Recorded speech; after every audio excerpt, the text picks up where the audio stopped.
Brothers, pay attention and look at me. Don't talk to each other. Look at me.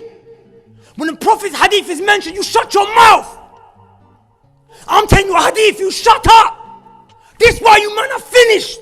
Hello everyone, you are now watching Muslim Logic Fail number 3. The gentleman you just saw is Imran ibn Mansur, better known online as Dawah Man, a failed rapper turned Muslim preacher who now spreads the word of Allah through his countless YouTube videos. And as you can see, Dawah Man demands you pay attention. You'd better take him seriously.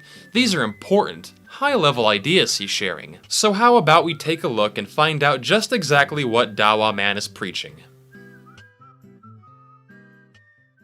So let's begin by hearing Dawah Man's thoughts on a subject that Islam has always had great takes on: women. In 2017, Dawah Man made a video complaining about Muslim women on YouTube, or hijabi YouTubers. For some reason though, he couldn't direct the video at the YouTubers themselves, but rather at their husbands. Nowadays we have this culture on YouTube where you have sisters who make like YouTube videos and whatnot, and you know, like these hijabi YouTubers and whatnot, just generally YouTubers, and like, you know, their husbands are like involved. Well, isn't that awful? Supporting your wife, taking part in her hobbies, what is the world coming to? Like, I understand that some husbands might, you know, not have control over their wives, and their wives are, you know, dressing inappropriately, putting up all this makeup, just doing just hijab tutorials, and like some are not even hijabis, right? And like the husband's just getting involved like it's happy days. Now, you might be wondering why the Three Stooges care about how women look on YouTube, but they have a very good reason to be concerned. Some people are perverted, they're just lusted by her or something like that, they're in love with her or something I actually like know a guy who, one hijabi YouTuber, he actually masturbated over her. that. It's disgusting. Well, there you have it. If Muslim women put videos up on YouTube, men will privately fap to their content and then tell Dawah Man about it for some reason. Imran gets these emails, I can't deal with those kind of emails, that's nasty, man. Imran gets them kind of stuff. How do you deal with that, man? But there's something else women have to worry about more than men fapping to their videos. No, not sexual harassment, not forced marriage or domestic abuse, but spirits, or as Islam calls them, the jinn. It's not just the perverted eyes of the evil men, but rather you also have to understand that you are being watched by the demons from the realm of the jinn as well. This is their plan, people. These are demons. And many a time it happens. So much I have dealt with these situations, my beloved sisters, that there is a sister and a jinn falls in love with her. And many a time it happens, I have seen that because the jinn is in love now, he destroys the girl's life. He doesn't allow her to get married. Anytime she moves to getting married, he destroys, stops it from happening. Or, if she does get married, he causes problems between the husband and the wife.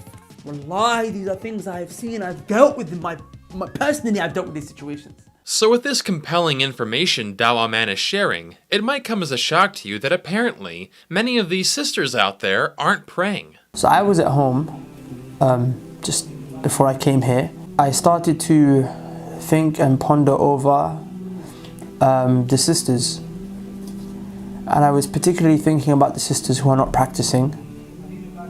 I was particularly thinking about the sisters who don't pray, sisters who are doing haram. You know, some of them wear hijab, some of them don't. And wallahi, like, it really hurts. Who would have thought that people would prefer liberty over having virtually every aspect of their lives controlled? But there is one woman that Dawah Man has especially strong opinions on, and her name is Mary Jane. While most people think of Islam banning alcohol, according to Dawah Man, Islam also bans smoking weed. Inshallah, today I'm going to be discussing weed from the angle of the Quran and the Sunnah. So a lot of people are probably shocked, thinking, weed, was it around at the time of the Prophet ﷺ? Is there any verses, any ayat in the Quran that talk about weed? And you'll be very shocked, inshallah ta'ala, how the Quran and the Sunnah, it deals with this issue very well. The Prophet ﷺ said anything that will intoxicate you, if you drink a lot of it, if you smoke a lot of it, if you sniff a lot of it, if you eat or inhale a lot of it, it will be haram for you even if it's a small amount. Does it have the ability to get you high? Does it have the ability to intoxicate? Yes, it does. If that's the case, then you've got to stay away from it. Well, that's interesting, Dawah man, because there's something else out there that can also get you high. Water. H2O, dihydrogen monoxide. That's right. If you drink enough water, you can experience a phenomenon called water intoxication. Symptoms of water intoxication include head pain, cramping, nausea, and fatigue. In some cases, it can even be fatal. Now granted, you have to drink a lot of water for this to happen, but as you said... Does it have the ability to get you high? Does it have the ability to intoxicate? Yes, it does. If that's the case, then you've got to stay away from it. So, following your logic, you should stop drinking water. But along with being an intoxicant, Dawah man has another reason for why it's bad to light up. Another thing that it does to you, it makes you ma'boonin. What's ma'boon? What's ma'boonin? I tried to find an English word for this that would describe it, but it's a bit of a mad word. The word is calamite. Does anyone know what a calamite is? Calamite is basically a young boy that is left for homosexual activity. Ibn Taymiyyah says it turns you into a young boy that's gay, basically. It inherits in you homosexuality. Weed makes you homosexual. Oh no, Alex got it all wrong. It wasn't the chemicals in the water, it was the weed. I don't like them putting chemicals in the water that turn the friggin' frogs gay. I've yet to see any research showing that weed, or any drug for that matter, can change your sexuality, but let's hear him out. Music, alcohol, fornication, each one leads to the other. You listen to music, it's gonna lead you to get drunk because you're gonna listen to music in a club and you're gonna sleep with a chick after. You sleep with a chick, your shame is gonna go so low that eventually you're gonna say, I got bored of sleeping with so many chicks. Let me try something new. So what do? You go and you beat a man. Well, can't really argue with that logic. So now let's quickly talk about punishments. Because when a person does a wrong thing, they need to be punished. Anyone who drinks the alcohol, or he smokes weed, or he sniffs coke, takes this drug, fajliduhu, lash him. How many times? He gets lashed 80 times. If he does it again, fajliduhu, lash him again 80 times. If he does it again, fajliduhu, lash him again 80 times. If he does it for the 4th time, this guy's not getting it. No more lashes. Yeah, it's almost like this method of discipline doesn't work. Perhaps instead of lashing, you could try what they've done in Portugal, where they've enacted drug decriminalization, focusing less on punishment and more on treatment. And, as a result, the drug problem in Portugal has improved. At one point, hundreds of people were dying every single year from opioids, but now that number's been cut dramatically by 90%. So, wouldn't this technique be better than whipping people like cattle? The Prophet said, "Faqtuluhu, kill him." This man gets death penalty now. Oh, well, there's that option too. Now, of course, I'm just saying it one more time. That doesn't apply in this country. Because it's not the law of Muslims not applied here. So please, brothers, don't start finding the drug dealers in the ends and start killing them. Don't do that. Don't do that, okay? Don't do that. Assalamu alaikum. Don't do that. Don't find the drug dealers in the ends and start killing them. Don't play that game, please. You know, if you have to warn your following not to go out and kill people, it might be a sign that what you're preaching is kinda messed up. I also love how his reasoning for not killing people isn't because it's wrong, but because the country he lives in, the UK, doesn't follow Sharia law. But if the UK were to establish Sharia law, would he then be okay with it? Maybe I shouldn't worry about that though. There are far bigger issues out there anyway, like the non-believers. As a Muslim preacher, Dawah man has a bone to pick with those who don't believe in the God Allah, especially those who don't believe in any God. If you thought the portrayal of atheists in God's Not Dead was bad, get ready. Dawah man has portrayed atheists as being the Terminator, I've come to terminate your belief in the unseen. Psychotic killers of chocolate bunnies, You don't matter. and even drinkers of their dad's sperm. In a video which Dawah man apparently spent 5 months on. I have a video that I've done for about 5-6 months, and it's, in my humble opinion, it's my most, it's my best video.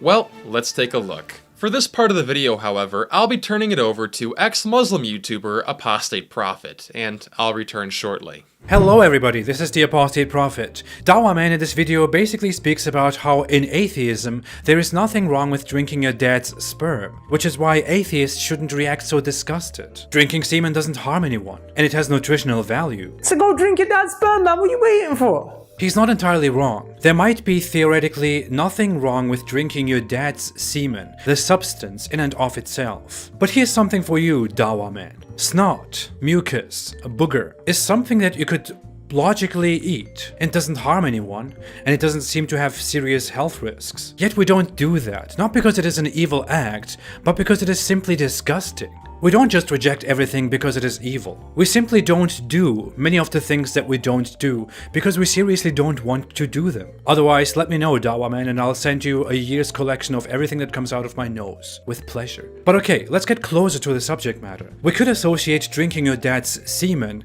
with having a sexual relationship with your dad. That is simply something we are not into. We ban it as a society. We grow up feeling that it is wrong and disgusting, and we learn that it is extremely harmful to us, to our offspring that we naturally care about, and the societies that we live in. And that is probably the reason why we usually feel a natural disgust. And if we are vastly disgusted by that, then we will be disgusted by drinking the semen as well. The entire point of his video is to explain that atheists are disgusted by drinking their dad's semen, because we all have the same sense of morality, and that there cannot be a rational explanation to the origin of this morality except that our morality comes from a higher being, which of course is the Arabic god Allah. First off, we don't all have the same sense of morality, and neither did humans have the same morality all the time. If I told Dawah Man now that cultures outside of Islam don't have the same sense of modesty, and that we don't turn the female skin into this huge trigger for hungry rapist men, he would try to explain to me that the hijab is absolutely necessary in order to make society better. Yet all those who are not Muslims would heavily disagree with him and think that his argument for the hijab was morally wrong. Numerous other examples include Islam's lenience on child marriage. Even modern Muslims today find that disgusting. You as Muslims generally find alcohol very bad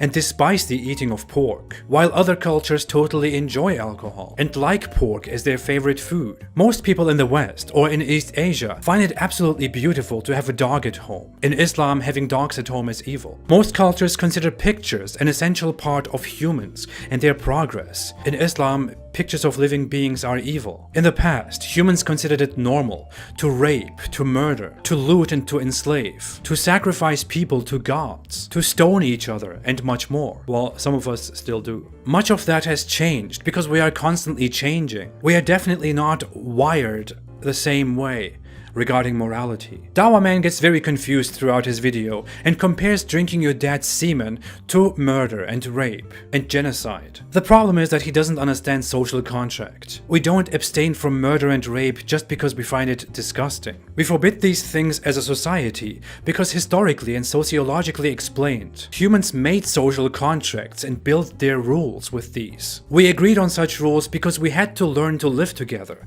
without chaos, because we don't like being caught in chaos, because it endangers our own existence. So we agreed to common values for our own good. It's really that simple. This is how we make rules. Our rules are neither completely arbitrary, nor do they come into our veins from a higher being. And seriously, how can a Muslim apologist speak of common moral values and what is disgusting and what is not disgusting, when it is Islam that recommends the drinking of camel urine, which is not only disgusting but also harmful, the dipping of flies into your soup before you finish it, and when it is the Muslim community that widely practices cousin marriage, which the rest of humankind finds disgusting. But let me see you with a yellow bottle next. Stay away from Islam. If you want to watch more of Apostate Prophet's content, a link to his YouTube channel can be found down below. But if you thought Dawah Man had a low view of non-believers in that video, take a look at his upload titled, "Are You Better Than a Cow?" Basically, I want to introduce you to some friends that we have over here.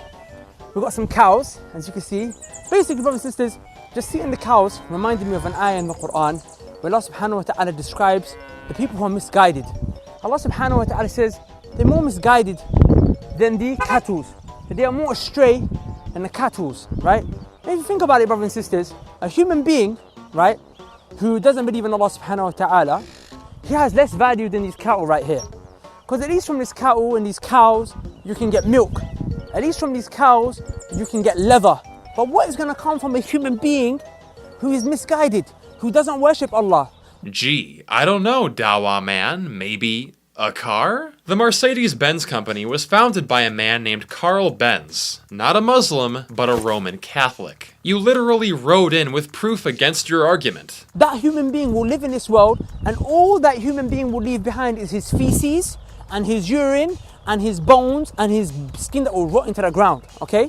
And also a multi-billion-dollar company that manufactures cars worldwide, but who's counting that? You're also on Facebook, a website founded by Mark Zuckerberg, who's a Jew. And you clearly find plenty of value from using his site to spread your message. You use Apple products like an iPhone, AirPods, and a MacBook. Apple was founded by Steve Jobs, a Buddhist, as well as Steve Wozniak, who said he's an atheist or agnostic. And their current CEO, Tim Cook, well, let's say he's a big fan of weed. Every single day of your life, you are the beneficiary of creations from people who don't believe what you do. So if you truly think that non-Muslims make nothing of value, then by all means, delete your Facebook, get rid of your Apple products, practice what you preach. That human being has not left anything positive behind. Matter of fact, what does that human being do? He creates chaos. He gets drunk, okay? So when he gets drunk, he creates disorder in society. He fornicates. He impregnates girls. Illegitimate children are born. Mothers are having to raise, kids on their own. He creates chaos. Fun fact, the top 10 most peaceful countries in the world are all majority non-Muslim. If not following Islam causes so much chaos, then why are all these countries so peaceful? So I just wanted to share that benefit with you guys, right? Don't be like the cows. Don't be, as Allah said, worse than the cows, more astray, more misguided than the cattle. Worship Allah subhanahu wa ta'ala. Be a slave to Him subhanahu wa ta'ala. As ridiculous and laughable as Dawah man is, his behavior shouldn't be all that surprising.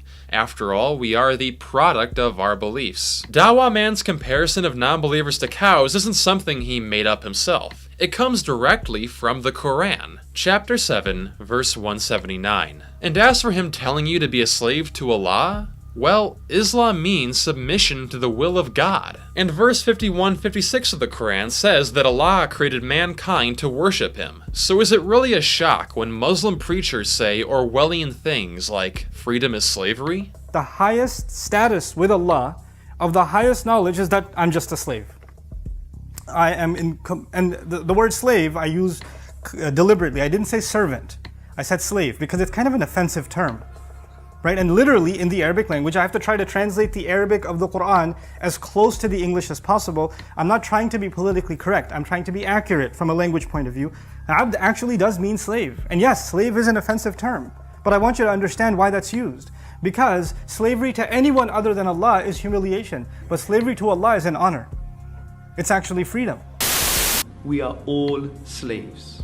The only way you can really, truly free yourself is by changing your slavery. Be a servant, be a slave of God. Becoming a slave is the only way that you will ever become free. True freedom can only be obtained by being a slave to the one who gave you life, the one who will bring you to death. The only religion that calls for this complete submission to the Creator and not His creation, and places submission to His creation, is Islam. Are these beliefs compatible with Western Enlightenment values? Do they really have a place in the 21st century? I don't know about you, but I refuse to be a slave.